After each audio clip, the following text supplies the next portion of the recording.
Steinberg, committee members, thank you very much for giving me the opportunity to testify today. My name is Kristin Jacobson, and first off, I am a parent who has struggled and fought my own battles. I have also turned around and helped many, many families try to navigate this system. I've included lots of material in the briefing binder, so I'm not going to go in depth into it, but I am going to share just a couple of stories to put a face on this problem. This is a picture of Alessandra. She's a 5-year-old girl with autism. Every story I have has happened since the hearing last year. She was diagnosed in 2007 by Kaiser after repeated requests for an evaluation over 5 months that started when she was 18 months old. But no treatment was provided or recommended. Kaiser refused to authorize the ABA until 2011. After 2 DMHC overturns when she was 5.5, that is more than 4 years. 3 years after her diagnosis, 20 months after appealing to the Department of Managed Health Care, and 8 months after the last insurance hearing. 9 months of that was trying to find a doctor to fill out the autism physician questionnaire required by the DMHC only for autism cases, stating that her care had to be covered by a licensed provider. This is Edward. He's a 5.5-year-old boy with autism. I spoke with you last year about his initial fight with Blue Shield, which took 15 months and 2 DMHC overturns to resolve.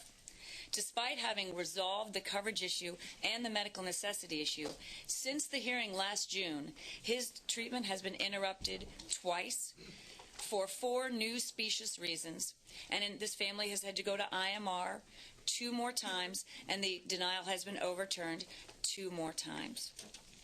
Independent medical review, IMR.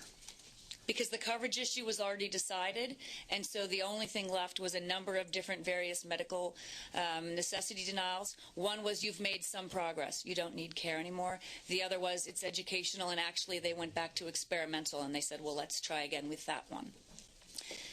This is Paul.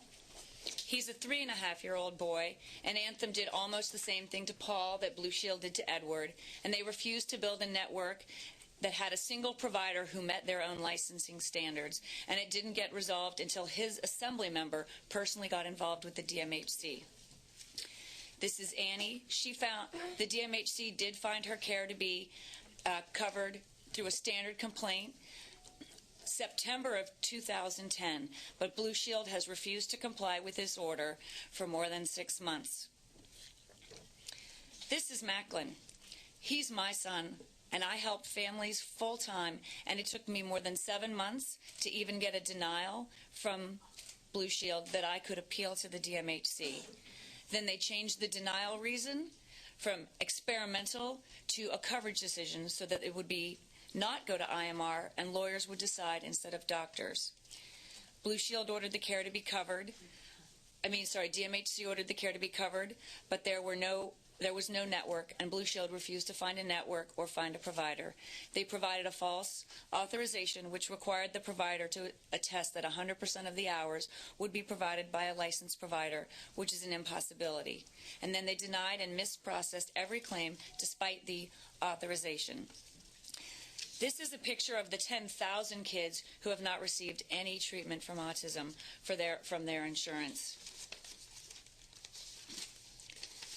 The denials are systematic. Arriva has already gone through all of them.